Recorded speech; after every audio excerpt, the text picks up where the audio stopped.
We need a resolution. We need a resolution. We need a resolution. We have so much confusion.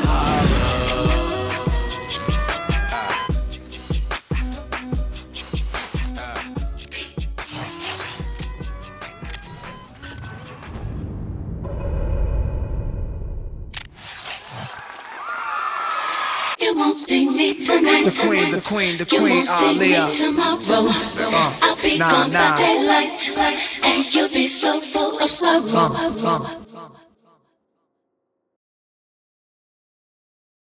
Since Aaliyah has been brought up to the forefront so much, so often, what is it about her? You know, you have certain artists who have passed on, like Tupac, you know, like Biggie, and now Aaliyah, that just seems to stick to our ribs even years later. What was it about her that you could share that you think helped her have this quality?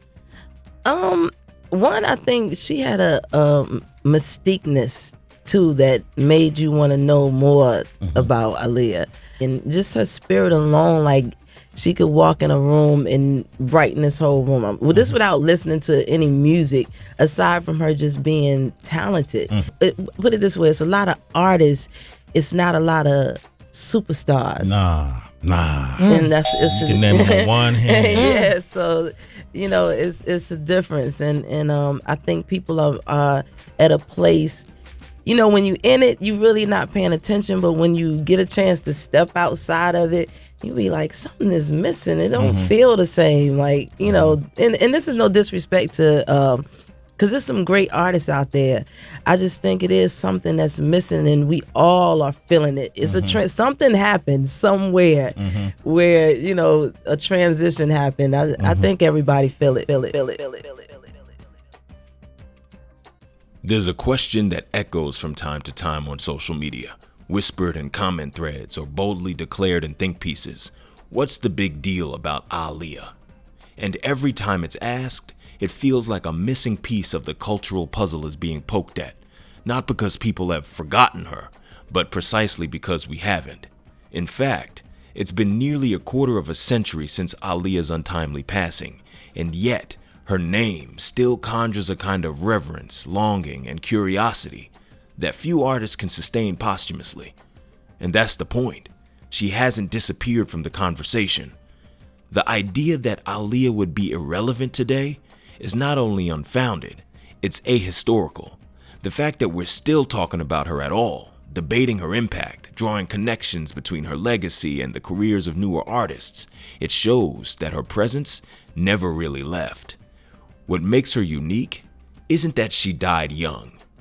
It's that she accomplished so much before that moment. She was only around for about 7 years in the music industry, and she was evolving at a speed that suggests that she hadn't even begun to show us her full potential. Y'all, let's get one thing straight. Aaliyah was different. In a music landscape packed with R&B heavyweights like Brandy and Monica, both of whom are immensely talented and respected in their own right, Aaliyah was already shifting into something new by the turn of the new millennium. While Brandy and Monica were still successful, they were finding less momentum after their peaks in the late 90s. Aaliyah's trajectory was a little bit of the opposite. By 2000, she had already delivered a groundbreaking sophomore album, had plans for a third, and was signing deals for movies with Warner Brothers. Aaliyah's sophomore album, 1 in a Million, redefined R&B's sonic palette and set the tone for R&B stars around that time, thanks to Timbaland and Missy Elliott. She wasn't just keeping up, she was leading, she was ahead of the curve. People often forget, Aaliyah wasn't just a singer, she was a blueprint. Her sound was futuristic, sparse, icy, hypnotic beats with whispery vocals that felt more like textures than performances. Her aesthetic was tomboy meets vampire princess, part streetwear, part runway, with a sense of mystique that separated her from the overt sexuality that was expected of women in pop and R&B. And yes, she was spooky, not in a gimmicky way, but in a sense that there was always something otherworldly about her. She moved like someone from the future, almost like we commissioned a princess from a futuristic realm and asked her to make a few albums for us. Her music felt like midnight in a digital city. Her presence, it was cool, ethereal, intentional. The perfect blend of masculinity and femininity. She didn't just reflect the culture, she altered it. Aaliyah had crossover appeal unlike anyone else of her time. She resonated with men and women. She had fans across the gender and sexuality spectrum.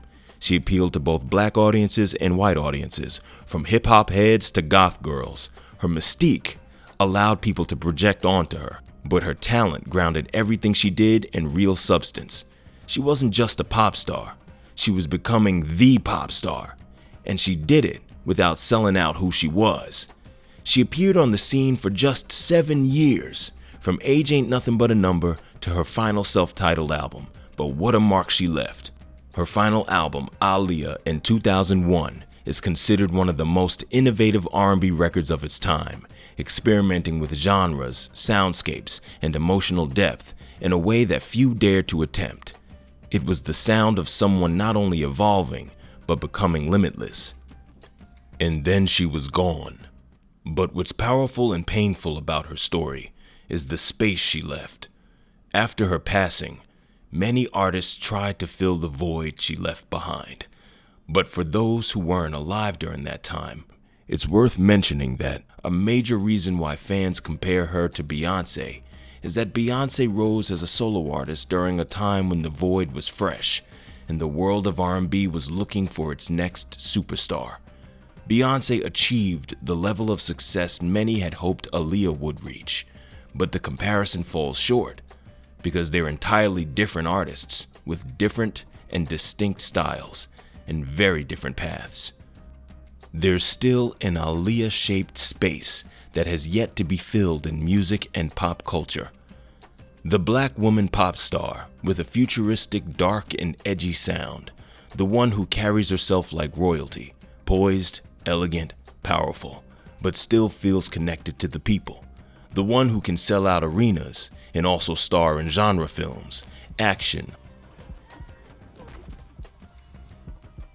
horror,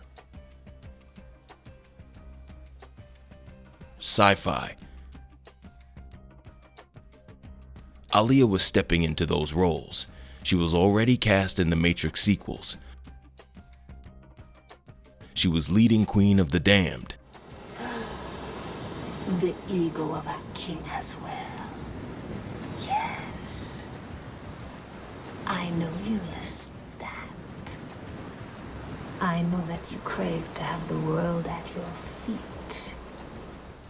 Her acting career would have most likely been comparable to that of Zoe Saldana,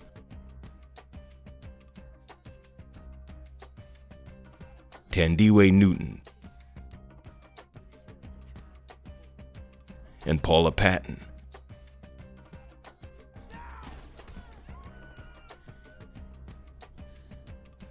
She had aspirations to merge R&B with rock and redefine what a young black woman could look like, sound like, and be. And no one has truly taken her place. And that's not to say there haven't been brilliant black women artists since. There have, and many have carried pieces of what Aaliyah started.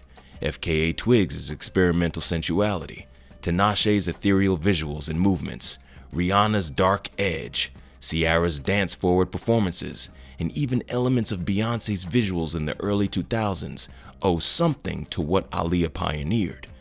But those are just fragments of a whole that still feels uniquely hers.